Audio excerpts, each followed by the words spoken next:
Just a moment. It's not moving. Yakshita, can you just quickly come? It's not moving here.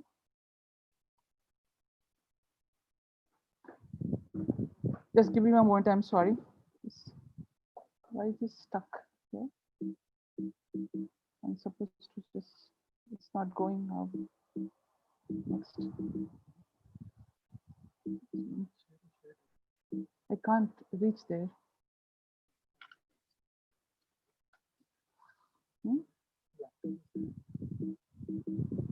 It doesn't hang like this. But...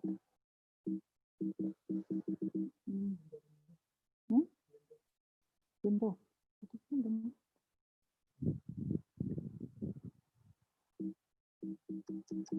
Sorry.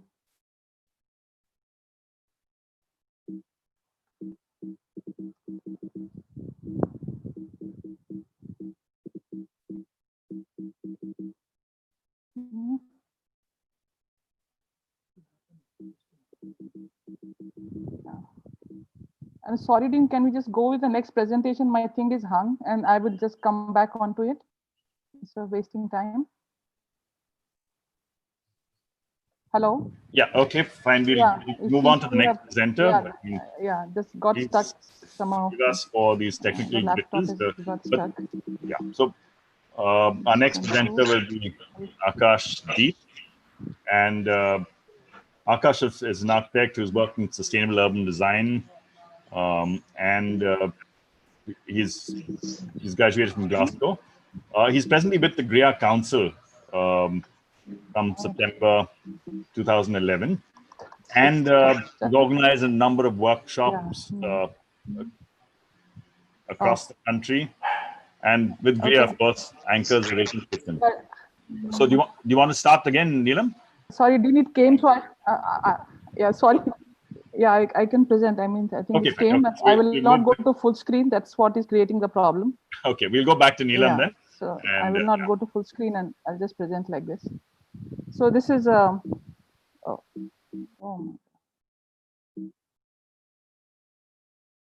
yeah, so I'm sorry, I still got stuck. Sorry, Dean, sorry for this, it's still stuck actually.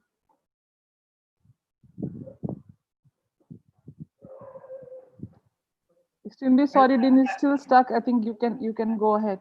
I think if you just use the cursor, it might work, but maybe the keys that you're using, they're not working. If you just use the cursor, because I think the mouse is working, the keys are getting stuck. So that's my 2 bits. I don't know. You can try.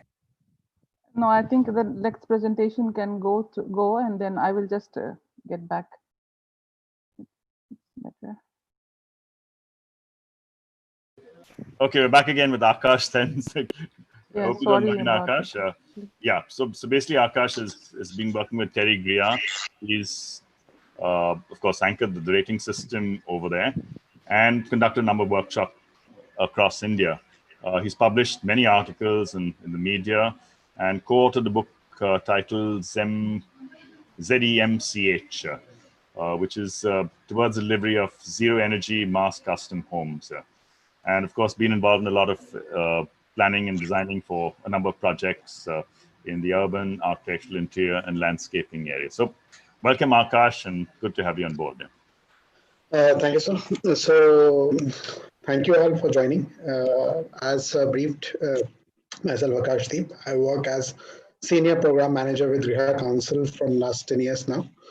So what we'll do is, GRIHA, before going into what details about GRIHA, I'll just give you a basic on what is the principle of GRIHA rating and how it was actually been designed to tackle the Indian scenario and the Indian contextual of construction industry. When we start, and especially when we talk about building sustainability, one of the major questions which still lack answer is why do we need buildings? That is the very basic question, and that is still in the modern times, in the modern buildings, lack to give you answers. So if you say that the buildings are made to protect us from climate, and it gives us comfort. Now, when we talk about buildings, it gives us majorly four comforts. That's thermal comfort, visual comfort, acoustical comfort, and the interior quality. That's the modern times requirement. Now, if a building is not giving these basic requirements, it's not meeting these basic requirements, the building cannot be sustainable. It is not sustainable. So these are the core requirements of a building to be done. And now when we go ahead in the presentation, we'll see that where our modern architecture and modern designing and modern buildings lack the basic requirement of the buildings in itself.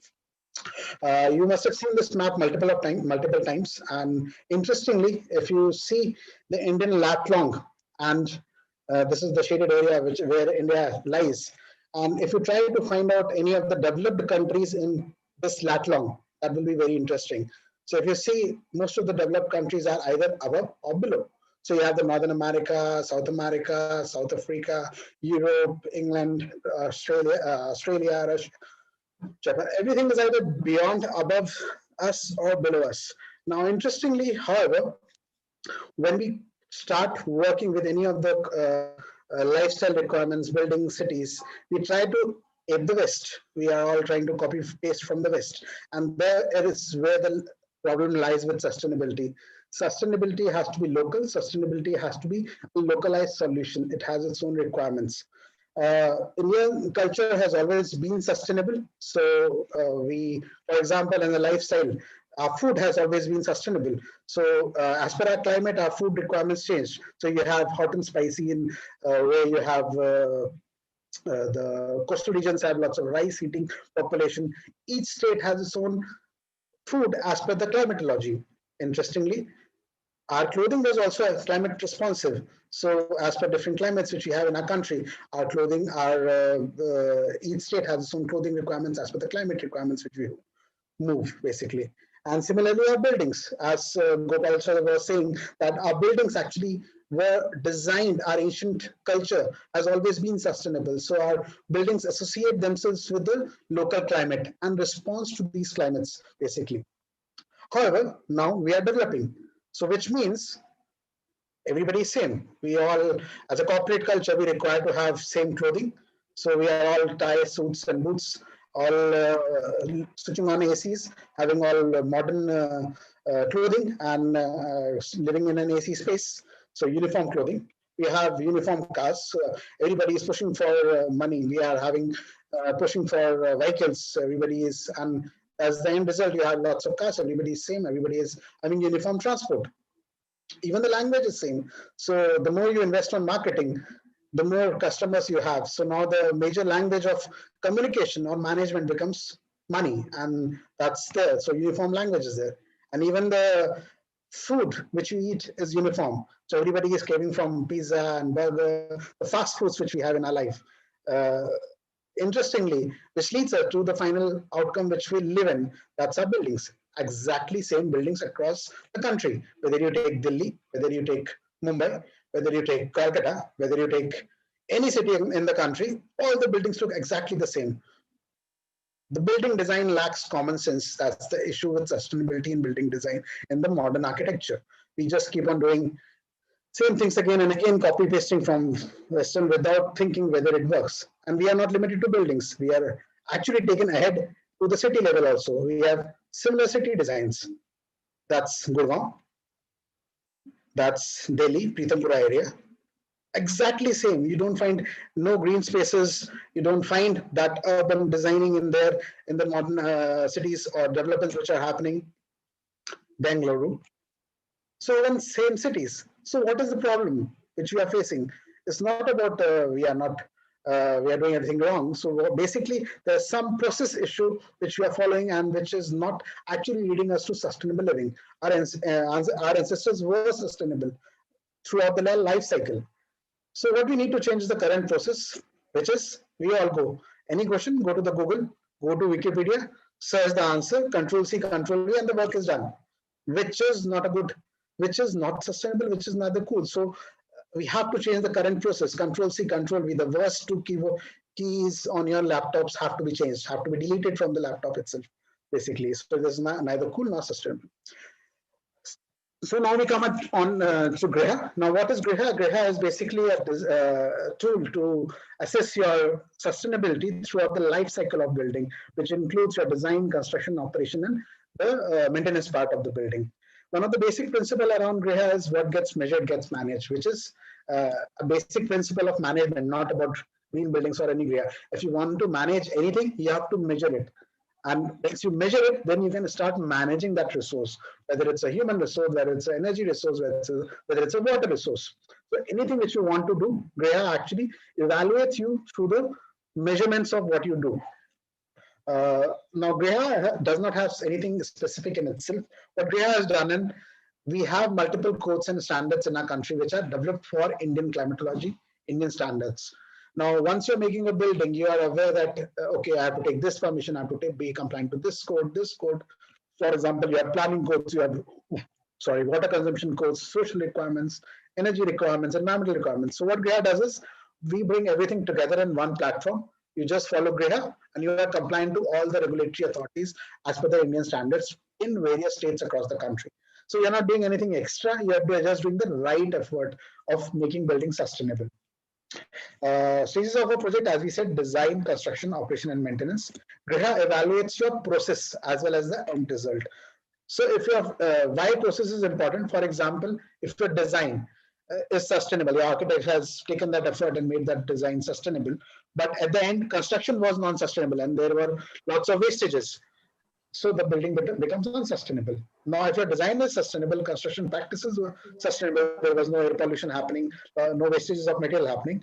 But during the operation and maintenance, the team was not aware how to maintain a building. And there are lots of wastages. You get huge energy bills, you get huge water bills. So there's no point of having that design and construction sustainable. And if the design itself lacks the sustainable designing implementation, none of the team ahead, construction or the operation maintenance team, can make the building sustainable. So it is very important that the process itself is sustainable. Automatically, your end result will be sustainable. However, it cannot be said same for the other way around. If your sustainable result is sustainable, might that the process is unsustainable. So Griha evaluates you throughout the process. Now you make multiple buildings, all types of buildings you do. So Griha has made it very simple. It can be just two types of building, a new building or an existing building. Anything which you make or you live in can be sustainable. So these are various rating variants which are there. Very straightforward, new buildings and existing buildings. You have the overarching everything going under the city rating as well. You can go into the website to go into the details. I'll not go into the details of it. Basic recognitions which Greya has got across the timelines. Greya has been recognized as the national rating system of our country by Ministry of New and Energy in 2007. And there are other various both national and international level recognitions. However, the most recent one happened in 2015, where Greya has been accepted as one of the only tool to actually measure our climate mitigation practices adoption within the built environment by the UN, and this has been submitted in the INDC by Government of India. Now, some examples. When you see this building, it is when we see this glass building, interestingly, we always think that glass buildings are energy guzzlers. They are more dependent on energy and something like this. But it is interesting to tell you that this building is a totally non-AC building, 100% non-air conditioned building. So in modern architecture, also passive integration, passive design integration is possible without energy intensiveness. If anybody is aware, this is Akshay Urja Bhavan in Panchkula. Now, this is 100% non-AC building. Also, it is a net zero building in energy, and it is a net zero water in rainy seasons only. And this is a very interesting concept because in last decade, somehow our Government of India and all of us have focused on energy efficiency. But water is one of the major issues which has lagged behind because of some reason, some or the other reason. And the next 10 years will be very important if we want to actually live, because water is one of the major challenge happening across the world and not just in India. So this is one of the project which is actually net positive in water during rainy seasons. So what they've done is, this is the Panchkula, Haryana region, which is a hot and dry climate in general. And this building is designed as a big desert cooler in itself. So what you see is it has a central courtyard at the center. It has these small boxes of solar chimneys on the southern side, basically. So it makes sure that the areas get heated very drastically and rapidly. and these boxes actually have ventilators to exhaust these airs out from the room. Now this courtyard, actually what you do is in a desert cooler, you sprinkle water and make sure that the air which is coming in gets cooler. So exactly what they do in the whole building itself. So in the central courtyard, they do something called misting, and which makes sure that the central courtyard becomes cooler.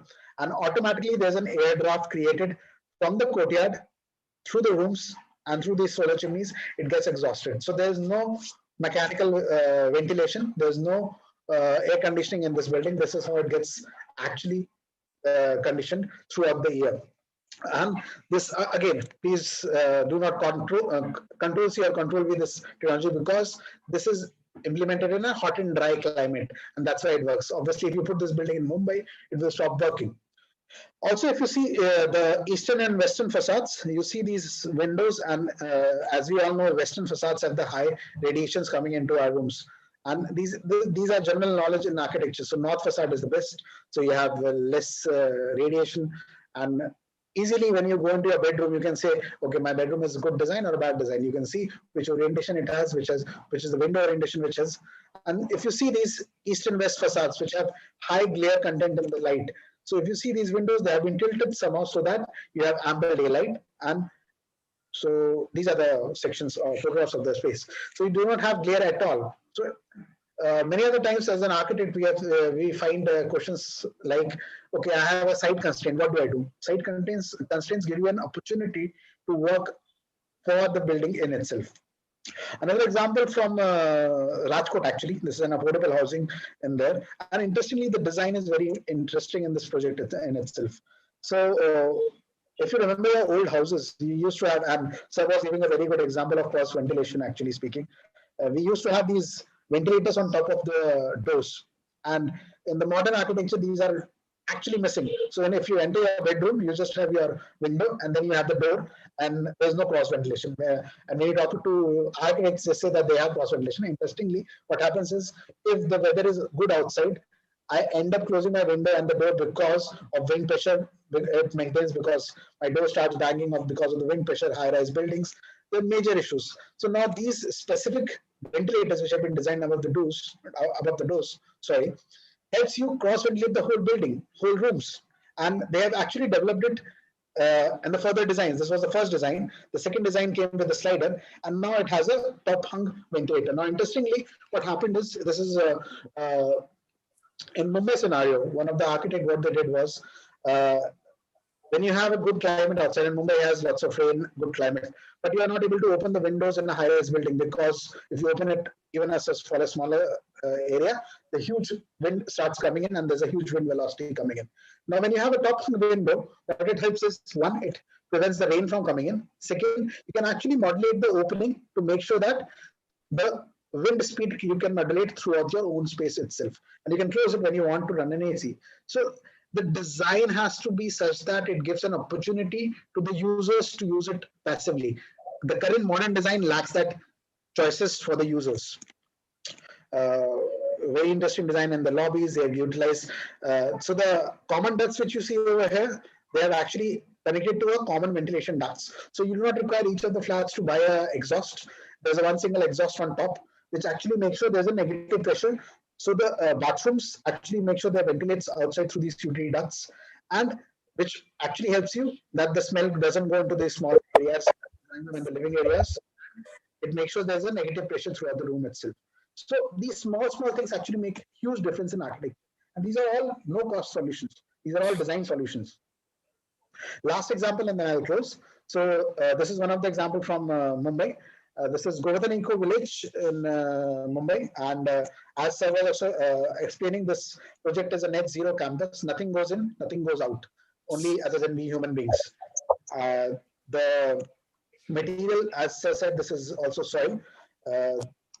It's a campus of ESCON, so anybody who wants to visit, they can actually go and visit this campus and experience the sustainable living. So the energy is produced on site itself. The food is produced on site. The food waste which you generate, that goes into biodigester, and that gas is used for cooking food as well. So it has all the modern facility as well. So you have a swimming pool, you have Ayurvedic shala, you have water collections also, which is happening. So if anybody can guess what is this image, if anybody guesses, this is an STP, which is a sewage treatment plant. When you say STP, nowadays modern technology, you actually see machines all around the room. Now this is a natural STP, which makes sure that the wastewater which you're generating is treated by plants, because our waste is their manure and their waste is somebody else's resource. So it's a cyclic design which they have done actually on the site. That's a biodigester, and it's in solar generation, and everything is hot water. And there's no ACs, there's no fan. Literally, we went in June and July to this campus, and without ACs, without fans, we were feeling cold in this space. And that's the interesting thing about passive architecture. You invest in your design, you invest in the time in design, and save lots of cost in your systems. And that's why there's a misconception that green buildings cost more. Green building only costs more if you make wrong choices. If you're choosing right designing, automatically your cost cannot be high. If your cost is going high, you are making some wrong choices at some part of the process. There are many points to discuss around sustainability. These are very basic things in brief. So I leave you with two phrases: sustainable is affordable, and affordable can be sustainable. If sir agrees, I have a 5-minute video, if that's fine if I play. So, Dean sir? Yeah, sure. Yeah, please. So this will give you a brief on what GRIA does and some other examples across the country. Just confirm if the audio is audible. Everyone? Yeah. Audible? Yes. Okay, thank you. By 2025, it is estimated that India will become the third largest construction market across the globe. In a climate-stressed world, the building sector will continue to remain one of the most significant contributors to carbon emissions. But there is a growing community in India that is making the green building movement stronger every day. In Pune, Sandeep Sonigra is a private developer who has built an environment-friendly apartment complex with the help of a rating system called GRIA.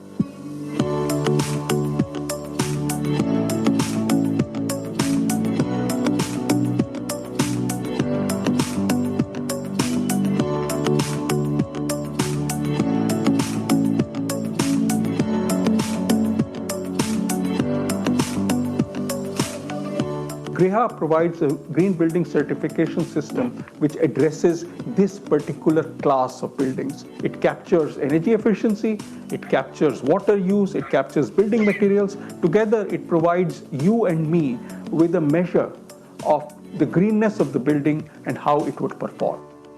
In one of the seminar which we attended, we came to know about the GRIA and the rating system. And then we decided to follow the GRIA rating system for our new project, that is the Royal Orange County, which we started in 2013.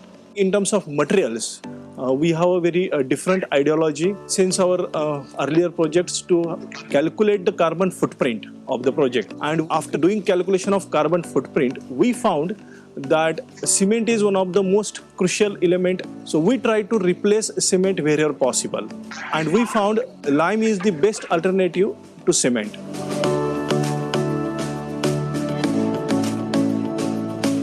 We have tried to be almost 100% on solar energy. So everything in the apartment, light, fan, TV, computer, refrigerator, this works on solar energy generated at site. An apartment complex of 207 flats, generating 120 kilowatt peak of solar power, treating 250 kiloliters of sewage through a low-maintenance natural STP, and a rainwater harvesting capacity of 12 lakh liters. No wonder the residents of Royal Orange County feel the difference. Royal Orange County में हम 2-3 साल से रह रहे हैं यहाँ पे. एक दी बेस्ट एक्सपीरियंस रहा मेरा यहाँ पे. जैसे पहले जहाँ पे रहते थे हम, ऐसा कुछ देखने को नहीं मिला कभी. Green development. This is not only the marketing features. Actually, it's we are feeling its benefit in terms of daylight, natural lights, and ventilation, and saving in the light bills. We cannot imagine $150-200 as a per month billing. The green building movement in India will have significant impact once its value is acknowledged at a city level. The Municipal Corporation of Pimpri Chinchwad, a newly developing city on the outskirts of Pune, is among the first civic bodies in India to adopt Griha.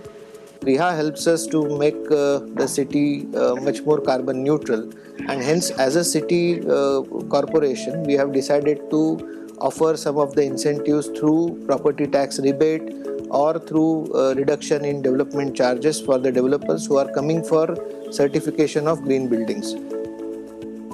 Griha's sharp focus on adapting itself to varied local conditions makes it attractive for architects and developers. See, India is a big country, and we have got as environment is directly related to the geographical and topographical conditions. You can't apply same norms of Delhi to Chennai and Maharashtra to Calcutta and all those things. Here is where Griha has made city-wise, region-wise criteria, and then it is easier for the individual developer to adopt it.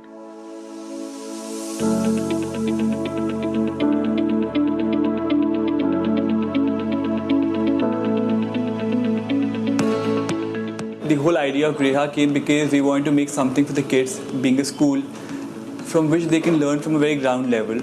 Because we also want to experiment that how a green building can add value to the building as well. I guess the main feature of my building would be the architecture. So if you see the architecture, so every space has natural lighting coming in. The second part of my architecture is the sunken courts. So my building has lower ground floor, which is 6 feet below ground and 6 feet above ground. But if you see the lower ground, you will see tremendous of lighting again because we have 3 sunken courts.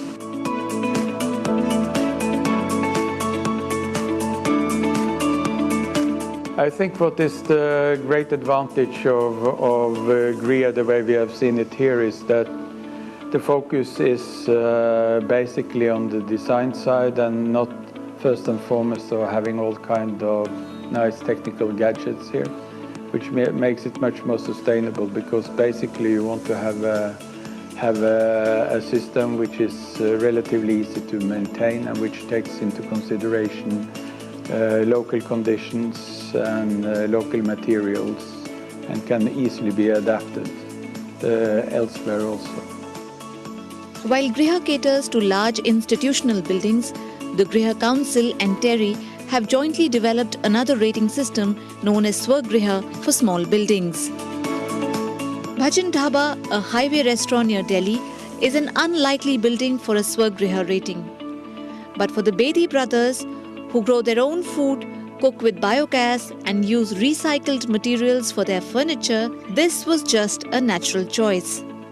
The main idea, it never occurred to us one night. It did not happen one night suddenly. Basically, we were so inclined towards nature and we thought, why not make it organic? So that is how it clicked. Everything came together.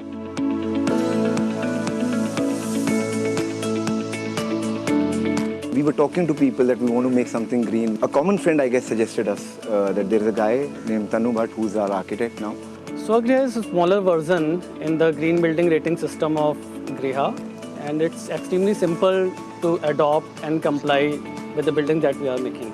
And in order to follow Swagriha principle, those are same as that of what we make in usually our buildings, which have a following towards natural ventilation, daylight and thermal comfort. So these are the 3 factors which we followed. Over the years, it has developed, it has evolved as a very robust rating system. The rating has covered constructions related to small houses, 2 large developments for new constructions as well as for existing buildings. Every Griha building helps to reduce, among other things, 30 to 40% operational cost with negligible impact on project cost, 30 to 50% energy consumption, and 40 to 65% building water consumption. Finally, it's not just savings, but also a sense of well-being that makes the adopters of Griha a happy community.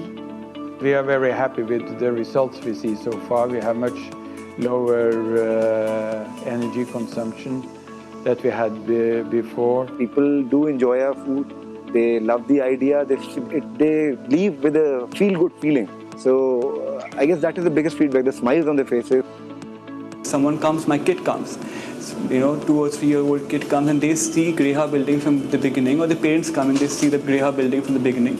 So this will impact them.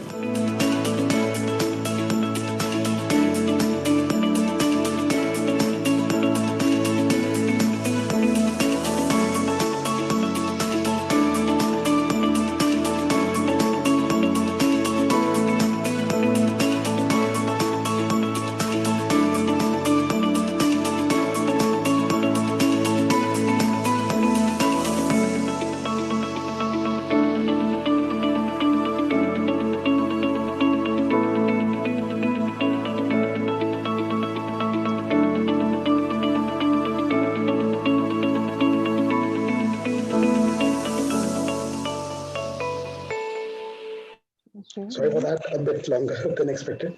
Thank you, Akash. That was really interesting, and it gives us a very clear idea of how the Terry Griah can benefit, in terms of great building design. I'm glad your presentation also mentioned that visual comfort is one of the parameters, because it's important that it also looks well from the outside and also from the inside to give that comfort to people.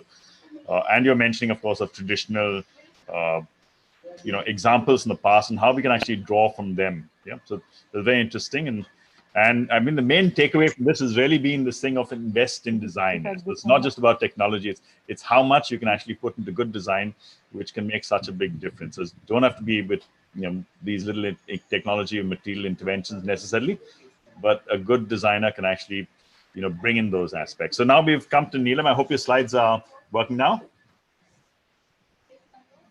Yeah, I think Okay. I will rush because already a lot of time has gone, and I've also. No problem. So you can go ahead, Neelam. Yeah, thanks so much.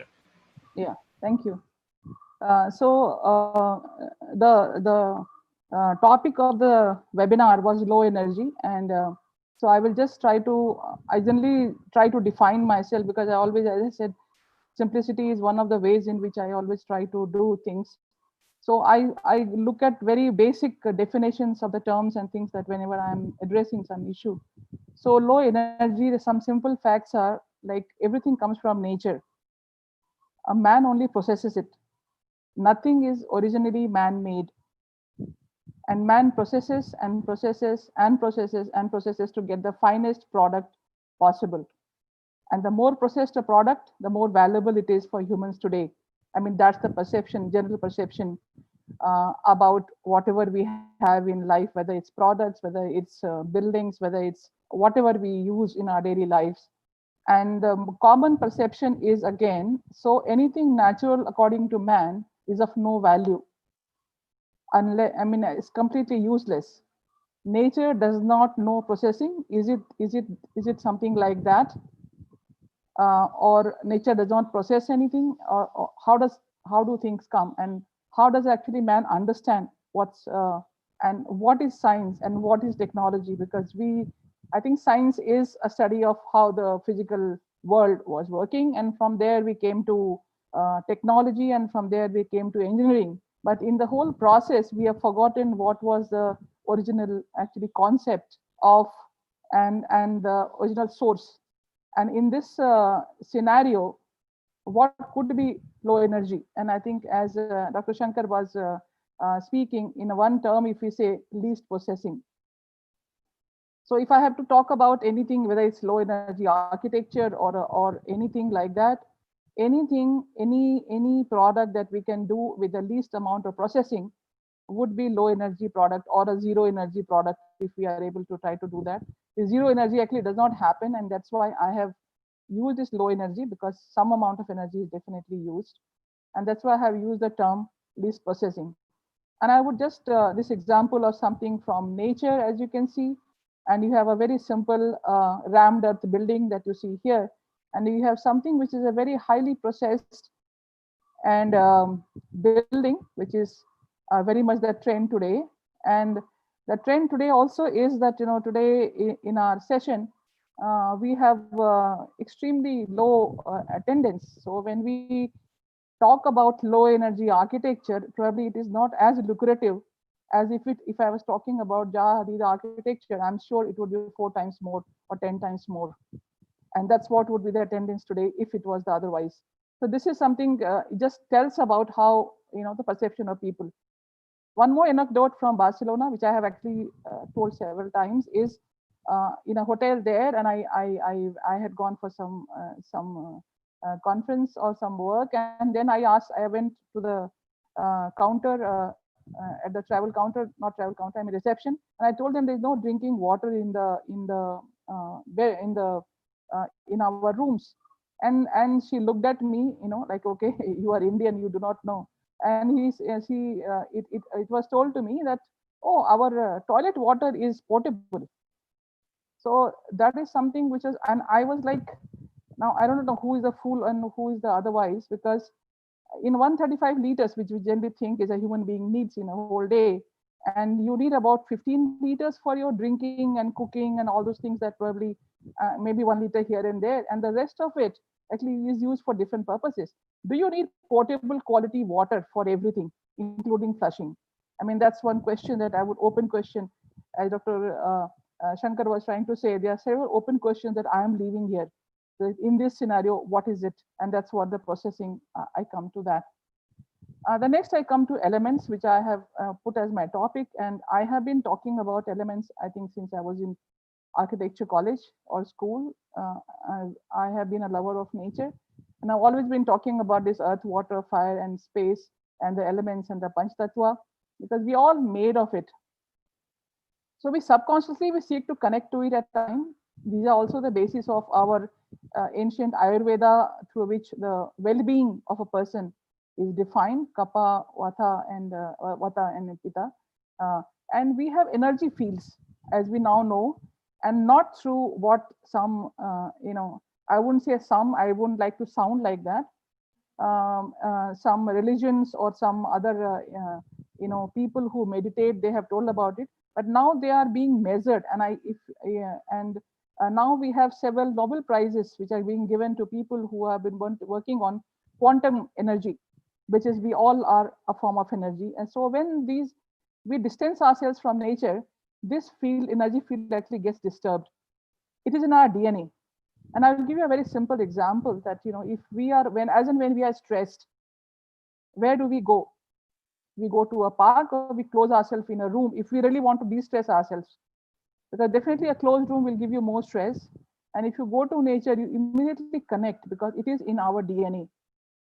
And it is in our DNA since the very beginning. And we think that we have evolved and we have become very civilized. And that phrase that we say, oh, gaon se aaya hai, bilkul jangli hai. So that's the kind of phrase people generally use when they say, you have to say that, okay, now I am a refined person and I am a man of, culture. So that is something which is, which I just wanted to touch upon. So now, when we see all this, low energy architecture, I would rather have that as silent, because I feel that there's nothing wrong with the word architecture. It does not need anything in the front or the back, because architecture was supposed to be doing everything that we are talking about today in this forum, and all the people, and Dr. Shankar and Dean yourself, and all the similar kind of so-called alternative people or alternative practices have been talking about.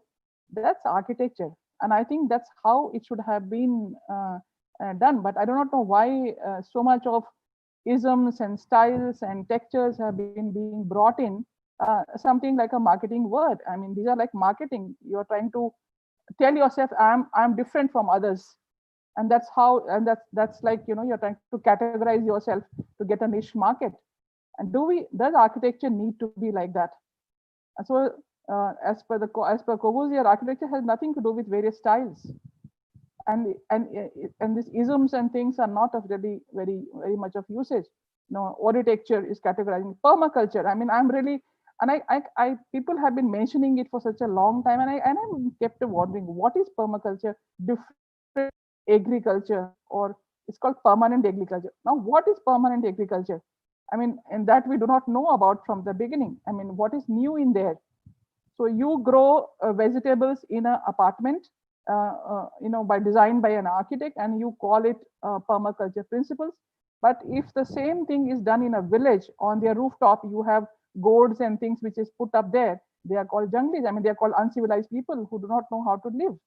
So where does it begin and where does it end? I mean, we really need to understand that fact. I mean, does architecture really need this low energy, green and sustainable and things like that? Because to me, it is all the same. And my practice has always been on the architecture for simple living, and probably I have lost several projects because of the simple and straightforward approach that I have always had. And people think that I do not have style or I do not know class, and that has been a problem with my practice from the beginning. But I think I always have been thinking, because I feel that they do not know, and it is my duty, because they do not know. I see it from an overview, from the point of view, and I think that I need to be patient with them. So someday definitely they will come to know. And so for me, it is like, you need a basic shelter. Now in this corona time, what did we need actually, for your this thing? We needed food. That was the first basic thing. No, food, clothing, and shelter, three things. And thanks to our all advancements in science that we generally have, water and air has also become a basic requirement, which was taken for granted earlier. Now it has become a basic requirement and basic need, which has to be defined as a basic need. I mean, that's ridiculous. And this is what our science and technology has achieved. And that's the achievement that we have. So where aren't we supposed to be going on rethinking what is our basic need? We want to be happy, we want to be safe, we want to be healthy, we want our people and around us to be healthy and safe. And then how do we really design for them? So these are something that I just wanted to talk about with this. And then I will be showing only one project of mine, which I wanted to showcase, which is Aditi Greenscapes Bangalore. And it is in Bangalore, and this is where I stay. And these are three projects in the same campus of about 4.5 acres, and very simple layout. House of 5 Elements is my house, approximately 12 years now. And Bamboo Symphony is my office. And Elements 5 is Pretty Developers. They are developing with us, and we are the architects, and they have really consented very graciously to develop this on the principles that an architect like me wanted to develop it about. So this is the project that I will just share with you. Now, the important part of this whole thing is, as Dr. Shankar was showing those examples, I also think in the similar manner. We also started, like, I think most of the architects who are working in this sector, which is like NGO based, is what generally people say. We think in that way because we never have enough resources to go for, doing so many of the calculations and things like that. We don't have resources, and many times we are at the cutting edge of things that we don't get structural engineers who can actually process our designs and tell that this is safe and this is not safe, frankly speaking. And so in that scenario, how do you actually proceed? So I have proceeded and done the way I have wanted to do. And then later came an IGBC through which I have got it actually registered, and we have got it now a platinum LEED rating for the project. So I will just show you quickly. This is my house, and these two are the 3D examples. And it is basically made of mud and bamboo and stone. And most of the stone which is here, it was brought from the waste from the roadsides here. And I got about 20 trucks of them, about at 50 rupees a truck. And I have used that for my basement and in my office and everywhere. I'll keep going through the slides because I have already taken a lot of time last time. So I'll quickly run through the slides. And these are like, you can see this is a contemporary house, because the moment you say mud and bamboo, people think of a shack. So I really had to show, and I think more than mud, bamboo is another one, poor man's timber. And so if you really have to practice with a material like that, I almost actually lost my complete practice with no money and no staff and nobody in my office, sitting alone in my office, thanks to bamboo and being a bamboo architect. But this is what so this was my house, so I could do whatever I felt like. So I had to shave my head to show to the world what bamboo and mud and this thing can do in a contemporary city house. And it can be even upmarket house. It need not be a very low kind of a house, and still be okay, let's call it sustainable and green and cost effective. So these are three basic materials that I have used, and with lot of waste. That's the fourth material which we actually get in abundance these days. As you can see, this bamboo everywhere. These are all waste, construction waste materials that I have used here, and that's a roof with bamboo, grid out there, as you can see. And this is a very thin bamboo bridge with only 1.5 inch dia bamboos, and it takes my weight. So you can imagine that flimsy bridge out there. So you can imagine the strength of the material that it has. And this is like columns which are about defying the slenderness ratio of any material otherwise. And this is a shell roof, about 4,000 square feet, and all on only on bamboo supports. And the span is approximately 30 feet. And I will show you one column, whether I have it here in this. Yeah, this column. This is asymmetric loading, and it takes about 33 feet of loading on this particular column.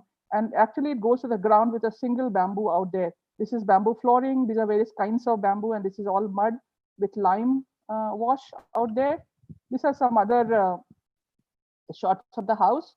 And as you can see, this material can be as contemporary while being, this thing as possible. This is my office. So whatever was left over, and I still got waste, even though I tried to use as much waste, I still got a lot of waste left. And I made my office, because most of the times, I mean, at least for me, architects have no money actually to make their office. But since I have a lot of waste, so I did that. And this is from bamboo. And this is a completely open office. It's 11 years now. And the people who have worked there and gone, and they would know. And this is oriented in such a way that you always have thermal comfort throughout the year. There are hardly any doors and very few windows. And this has got natural light. We don't really switch on our lights till about 5:36, and depending on the climate. And of course, we don't need any, fans we need in May these days, thanks to global warming, and localized fans, not the overall fans. And then, so this is, and the system that you see here, I don't do interiors of my building at all. So I've designed buildings inside out, which is a very Eastern concept that we have. We do not like to show off, and I don't think that has been in our culture. So it's like inside out, and so whatever is there is there. It's like a very honest and simple architecture of how you do. And this is based on the fishing platform principle. There's no interiors. All these are structural columns. And I had no structural engineer came forward. I think almost for 6 months I kept on trying to sign off my drawings. So what we have done, that's again a long process. I will not go into that in my this talk some other time. But this is how with mud and waste, and you can see these bamboo rings out there, and cement oxide flooring, and all that. Again, the waste kind of a thing that we have. And look at the span that I have with this kind of, and this is a free roof and free form roof. And I will just tell you, so this is one single bamboo beam that you see here, which takes the complete load of this free form roof, which is surprising to me as well. And I have been simply following my instinct and the experience as to how to design with them.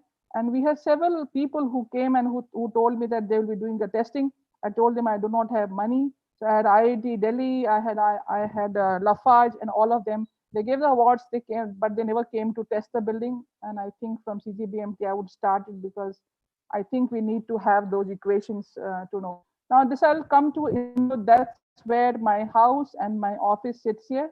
I have designed one more apartment, which is here, and in a house here, which I think with the paucity of time, I didn't want to really show. We'll come to this. It's been actually registered with IGBC after it was actually designed by me already. So this is a very simple layout, very, very simple. And I will just go through the visuals first, and then I will, these are all green balconies and double height balconies. These were designed, mind you, in 2013 in the principles of vertical villas, and there's a central park that we have here. And this is actually the amphitheater. I did not want too much of even stone cut and put there. So it's a rolling grass. Anyone can sit here. and only for the elderly who can't really sit on a grass. So we have these kind of spaces where they can actually come and and sit around there. This is the community center. We don't call it a club actually, and this is with wrongly actually rendered with the other thing, but this is supposed to be rammed earth and bamboo to be done like this. And these are screens which are there for the double heights, where we have these different kind of materials that we are using. And this actually apartment, the total construction is ready. I mean, the basic construction is ready, and now the other things are actually happening. This is the interior courtyard that we have. Is a very large space. If, I will show you in the project, and it's got a lot of these gardens which are there at different points. So I'll quickly go on to what is now. This was the principle on which this whole was designed when I started with the concept that we need to balance the three: psychological, spiritual, and physical. All the three faculties of man has to actually be taken care by the architect as and when they are designing the building. And for the services, what I had was that nature never wastes. So you have to have services which actually cycle and recycle into each other. So as much possible, that's what was supposed to be doing it. And actually, we also wanted that Bangalore should the loss of green that is happening here. It is actually unprecedented, thanks to all the IT crowd and the IT development that we have here. These are the statistics. So when we actually registered, so we started actually properly putting it down in this kind of a manner, what is what, and in the different parameters that we had to actually put to really get to the IGBC rating. So after the design, after everything, this is how we actually started putting it up. And this is something you can see, a very, very simple layout. Extremely, this was the apartment, and these are the villas all around. This is my house, and this thing, this is the other property that I was talking about. And we have a park in the middle. So I really do not really like things to be very, very complicated when we are talking about. But there was something which I really wanted, was that we have to build a community. And so things have to be really very simple. We have to connect the people, and that's how it's not just through our building, but it's also through how people react, and give them space where they can actually come and meet each other. And how do you actually do that? So there are these various reinventing the rural life in urban setting, environmental remediation, sociable and community building, landscape, all these things, flora and fauna, water bodies that we did, that was all supposed to be doing it like that. And the central area which I showed was more like a community green or community thing that you actually do in the center. So everyone actually connects to it. The moment they come out of their buildings, they connect to the central space, like a courtyard, the Indian courtyard or agora or whatever you call them, like a chopal in a village. And this is the kind of the principle that we had was, it was not supposed to be a city in a park, not supposed to be a park in a city, but a city itself in a park. And that was the principle on which the flora and fauna, the all indigenous species which has been selected by me personally, all of them which attract a lot of water birds and all kinds of fauna around on the plot. And these are different principles for which we have worked around. And if you see, this is something which actually talks about the materials, how we have taken care of the 5 elements: the water, the fire and the earth and the water and this thing. So these are different principles that, so we defined it after designing. We actually defined them in that kind of manner. This is the central area. So we look at rejuvenation, we look at interaction, and we look at recreation. So there are different kinds of spaces for children, for youth, and also for elderly people. So you design for each section of the society, even age-wise. And this is a typical road section which is made from plastic waste. And we have only one side we have given the pathway, not on the both sides. And there's a very slightly different kind of services. Even the road actually slopes towards only one side, where we collect the rainwater properly. And if you go to the green data, this is important that we have done, these are our number of trees, and these 200 existing trees also have been planted by me. way back in 2006 when the project, I have been associated with it almost last 17, 18 years, this project. So these are the trees, villas, 5 plants per slabs. And so I consciously, as I think Akashdeep was telling, that when you measure, you know what you are doing. So it became for me a point of reference as to what I was doing without any calculation is like hence proved QED.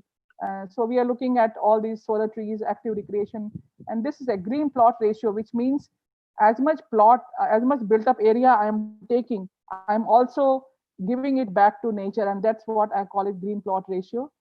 Community plot ratio, and how much community area I have given for the whole thing, then ecosystems and the self-sufficiency index. So 50% of the electricity we are generating on the site. So these are the other features here. The villas, they are into like 5 different types, 4 different types according to the elements, and very simple elevations where they actually open up to the park in a very simple manner, where you have private zone, you have family zone, semi-private, and semi-public. So how do you actually, transition the spaces in people so that they actually are encouraged to participate, and the park becomes an extended garden for them. So they have the 3 different kinds of gardens that they have. And we design homes and not houses. That was very important as a principle, because and as you can, this was I was talking about. This is the park. This is these are the trees in front of your house, and then you have inside the house also. You have outdoor seating like a otla or a jagli where people can sit, and this is the way we have tried to integrate the green. These are spaces, and these are the different things that we have put in here. These are the apartments where vertical living is not a compromise. And that's what we wanted to showcase, the way people actually interact with each other. And inside the project, as you can see, this is a very large atrium that we have. And we have different kinds of gardens at every level. There's a small garden that is there, which is like a bridge across this space where elderly people and even the small children actually can participate. So there's social integration even on each level. And this is what about the ventilation, about the how the rainwater is being taken, and each apartment is given with a kitchen garden of about of 9 squares, and 9 divisions in 1 meter by 1 meter to have the 9 kinds of herbs that is used actually in each garden. The spaces have been completely designed in a manner where actually people can. That's why we have called it vertical villas and not like apartments. And so this is how it shows that you actually have these bridges through which actually people can interact with each other. And we have a community. This is the bridge that I was talking about, and at each level this is how they actually integrate. So with these calculations we came down to this one. This is the IGBC tick thing that we have, and we got about we actually attempted for 91 points if I'm not mistaken, and we got 87.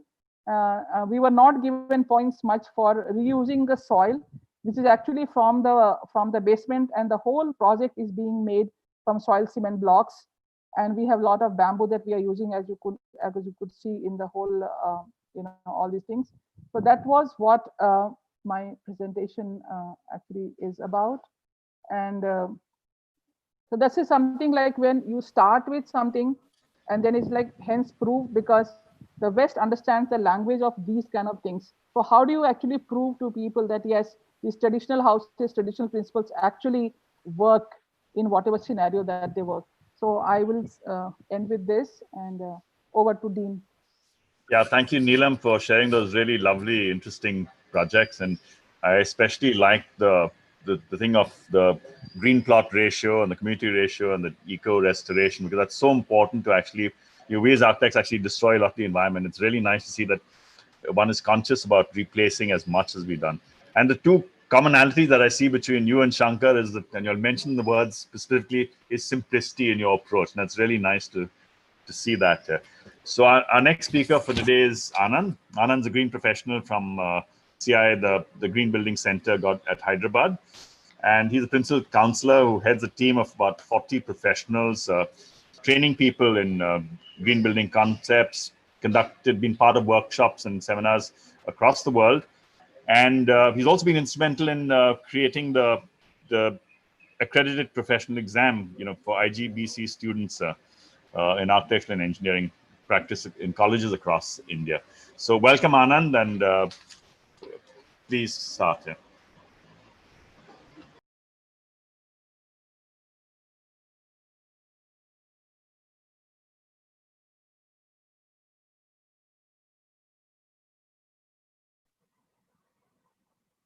Good evening. Hope you're able to hear me. Yes, we can hear you and see your slides. No problem. Start. Okay. Thank you, Mr. D. Cruz. And sorry, participants, I was supposed to stop at 5:58 and starting at 6 o'clock. So sustainability is all about time management also. Somehow I'm not able to manage. So pardon me for that. Being a Friday evening, I take the liberty of talking to you all. So I will share, after listening to three great architects who have presented a lovely presentation for the last 1.5 hours or so. I'll keep it very simple, very brief. And I started my stopwatch also. 20th minute, the D Cruz stop, whether you say or not, I will stop it. So about the Indian Green Building Council, popularly known as IGBC. IGBC is the first council to be started in year 2001, when the word green building was not so popular. This is our own IGBC headquarters in Hyderabad, where our chairman, Mr. Godrej, gave a mandate.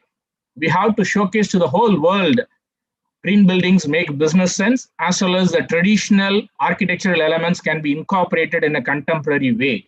So this has got the world's greenest building title on 13th of November 2003. So most of you would have visited. If you're not visited, all the presenters, whenever you are visiting Hyderabad, you are most welcome. We will all receive you in our own IGBC headquarters building, which is the greenest building, inaugurated by then President His Excellency Dr. APJ Abdul Kalam in 2004. So who has appreciated the design elements, who has spent enormous amount of time in this building after the inaugural, as well as after this inaugural also, he was involved in many of our rating program development and set the vision for the council. So IGBC is a part of CII, which is celebrating 125 years. CII is celebrating its 125 years of service. So this is the only council and the first council formed in India with a vision to enable a sustainable built environment for all. When I say all, it includes not only the human beings, every living being on the planet Earth. In the process, we want India to become one of the global leaders in sustainable built environment by 2025, with the support of all the participants and the stakeholders who are listening to us. So IGBC, the Indian Green Building Council, is a founding member of World Green Building Council since 2004.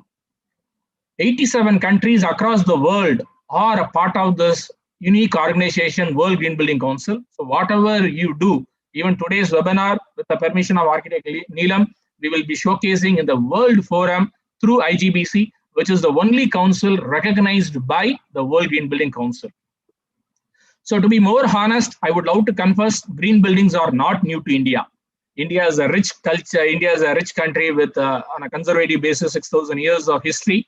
Especially, I'm a very big fan of places of worship.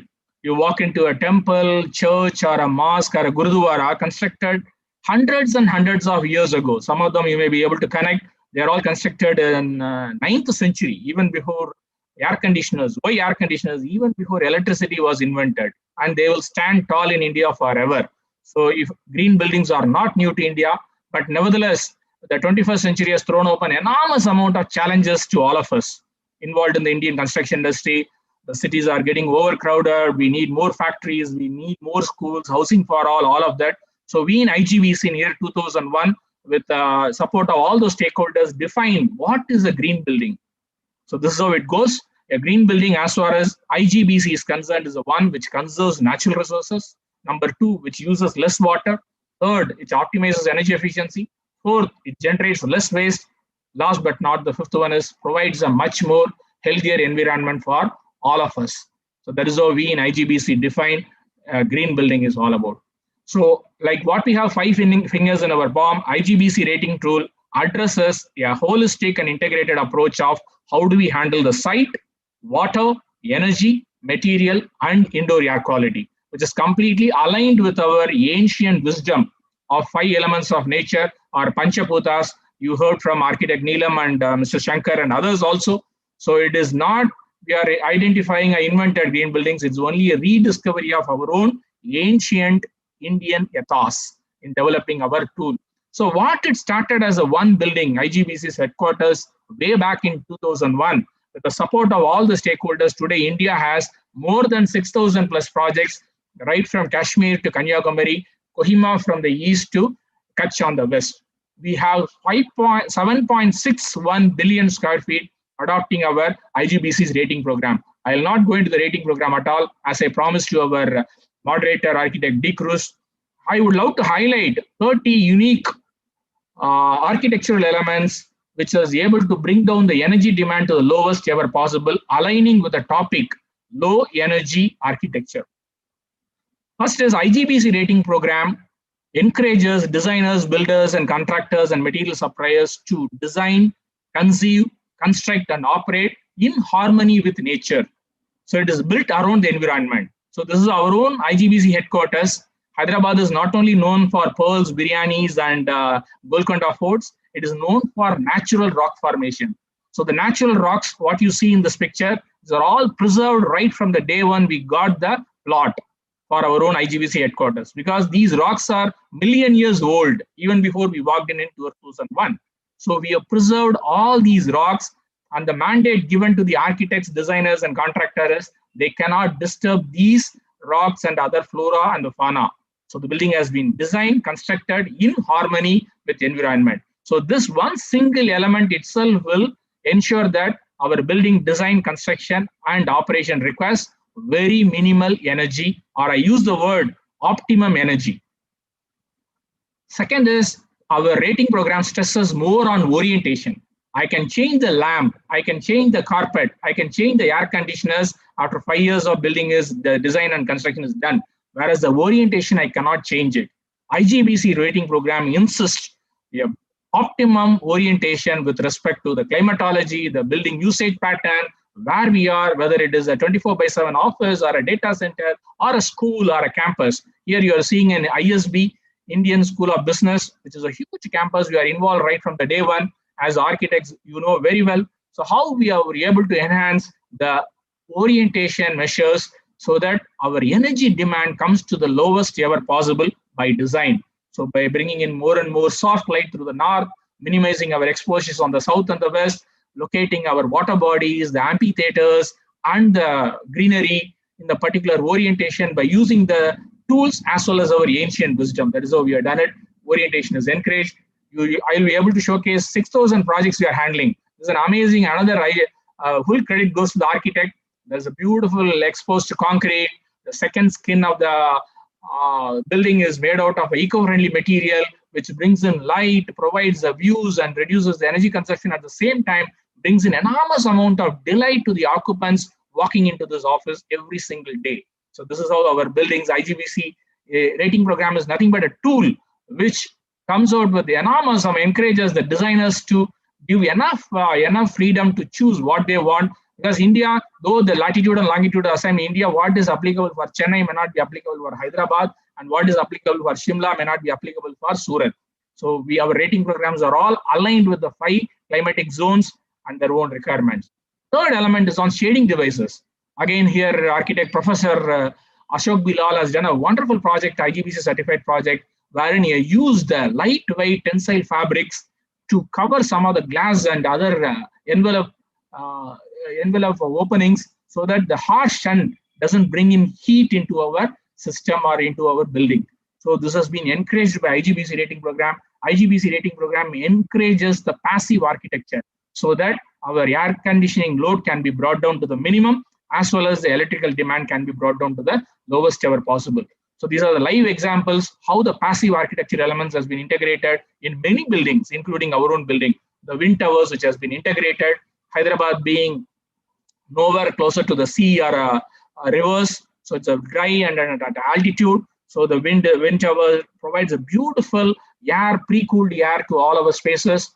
Earth tunnel systems in places like Dehradun and Pune. These are all the live examples from IGBC certified project.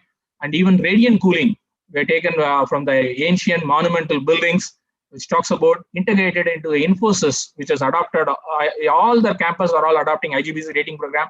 The entire roof on top of every employee sitting in the Infosys building is provided with a chilled beam. The red color pipes, what you see The chilled water is carried on the pipes and which are all embedded before pouring the concrete of this roof.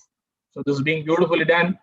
7th is on geothermal cooling. For example, this is a small retail showroom of a Puma in Indiranagar in Bangalore, wherein the underfloor ventilation is being encouraged, as the architect Shankar mentioned about the building physics. So we need to be cooled rather than having a cold air being pumped from the top of our ceiling actually. So this is beautifully integrated. So these are all the passive architectural element which has been encouraged by our IGBC rating program, which reduces the energy demand to the lowest ever possible. Skylights, full credit goes to all the architects, designers, and developers. All the IGBC rated projects integrated skylights and atriums in a beautiful way, which brings in life to the spaces below them. So which enhances the daylight. In fact, many of our medical journals say Indians are suffering from a deficiency of vitamin D. I'm surprised, 300 days in a year, we get the enormous amount of sunlight available, being a tropical country. So these are the features encouraged by the IGBC rating program, brings in enormous amount of daylight and ensures that our skin is exposed to more and more daylight, which is the only source for vitamin D. Next is on green cover, whether it is a small house or an affordable house or a campus or at a city scale, our rating program encourages to go in for more and more having a green cover in a very eco-friendly way, in our own way, and heat island effect. So whenever a summer comes, just we are moved out of the summer, we all talk about the Delhi has recorded the highest temperature in the last 100 years.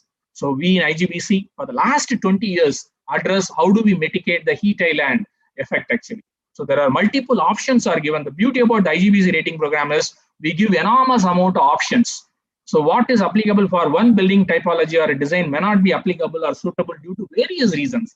The maintenance, the utility of the building typology or the roofs. So IGBC's unique way is we give multiple options for the designers and building owners to bring in the best of the best so that these measures are not only interested in getting the points, it becomes very effective and it is workable and it is working forever in a building certified by IGBC. So for example here, how do we mitigate the heat island effect in the roof? Either you can go in for China mosaics, which are very popular in Chandigarh and the northern region, or go in for painting a high solar reflective index paint, or having a vegetation, or having a combination of both, having a green roof and a high SRI painted or a China mosaic cladded roof in the same building at various levels. So more and more buildings in Mumbai's and Gurgaon's, because the land cost has gone through the roof. So we don't have the space to have landscape. IGBC rating program encourages to have a living walls on the vertical planes. There's an IGBC rated diamond manufacturing factory in Surat. Has a beautiful living wall, many examples. And again, the full courtesy to architect Chitra Vishwanath. Here she says that the roof that grows rice actually. So that is, when you talk about energy, it is not only about the electrical energy. Water is also has an enormous amount of nexus with energy. So IGBC rating program not only addresses the popular 3R approach, recharge, reduction, reuse, we introduce the 4th R, call it as a refuse. We use a lot of dry fixtures. The India's first waterless urinal is installed in our own IGBC headquarters in year 2003, and still it is working, which refuses, there is no water line on top of the waterless urinal in the men's washroom. So we follow the 4R approach to enhance the water efficiency. The first one is rainwater harvesting systems. It has been beautifully integrated across all the 6,000 projects in terms of collection or recharge. So these are the live examples how the individual building unit, the entire roof runoff as well as surface runoff is collected to the culverts or collected to the smaller ponds and it integrated to the bigger ponds and existing projects. Even it is not only all about technology actually. There is a beauty about IGBC rating programs. Even in one of the small bungalow project, the rainwater is collected and the owner here as well as the architect done a hats off to the architect and the owner. They have collected the rainwater in the dining area next to the kitchen. Can you believe it?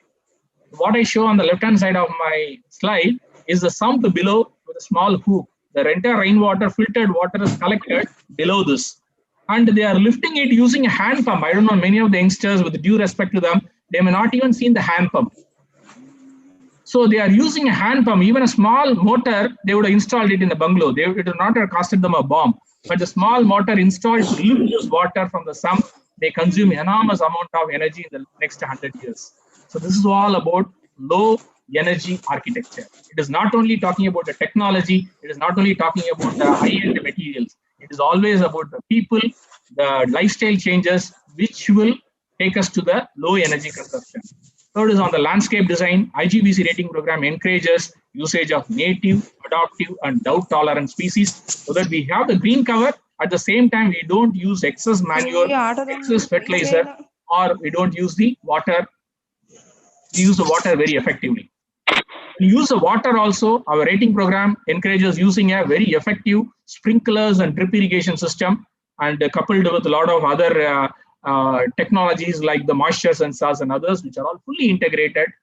And we do our rating program encourages usage of ultra low flow and flush fixtures, be it a tap or a shower or a urinal or a WCs.